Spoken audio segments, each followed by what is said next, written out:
Hello everyone, welcome back to విజా vlog అండి.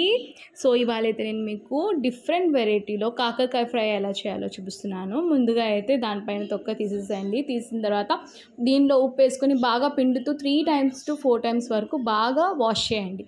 Wash చేసిన తర్వాత చిన్నవే తీసుకోండి, చిన్నవి తీసుకుంటే బాగా మగ్గుతాయి.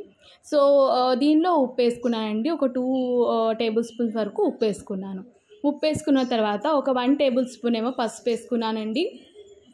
పసుపు వేసుకున్నాను. దాని తర్వాత ఒక 1 to 2 tablespoons వరకు కర్డ్, పెరుగు ఉన్న వేసుకోవచ్చు, మజ్జిగ ఉన్న వేసుకోవచ్చు అండి మీరు.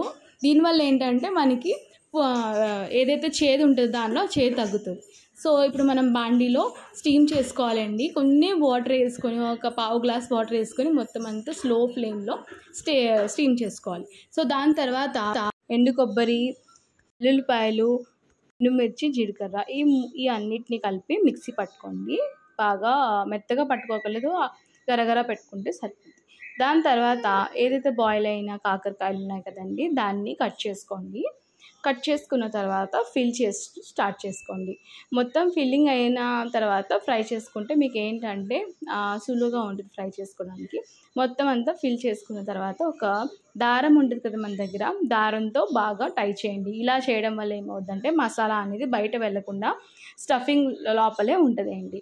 సో ఇలా దారంతో మొత్తం అంతా ఫిల్లింగ్ ఏదైతే చేసుకున్నామో అన్ని దారంతో చుట్టేసుకొని పక్కన పెట్టుకోండి.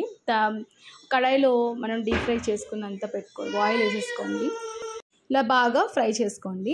ఫ్రై చేసుకున్న తర్వాత ఒక 5 minutes వరకు ఫ్రై చేయండి. దాని తర్వాత మొత్తం అన్ని ప్లేట్లో తీసుకొని సర్వ్ చేసుకోండి. పప్పుచారుతో తింటే చాలా బాగుంటుందండి. మీ ఫ్రెండ్స్ అండ్ ఫ్యామిలీతో షేర్ చేయండి. టేస్ట్ చేసి ఎలా ఉందో నాకు షేర్ చేయండి అండ్ నాకు సపోర్ట్ చేయండి. సబ్స్క్రైబ్ చేసుకోండి. Thank you.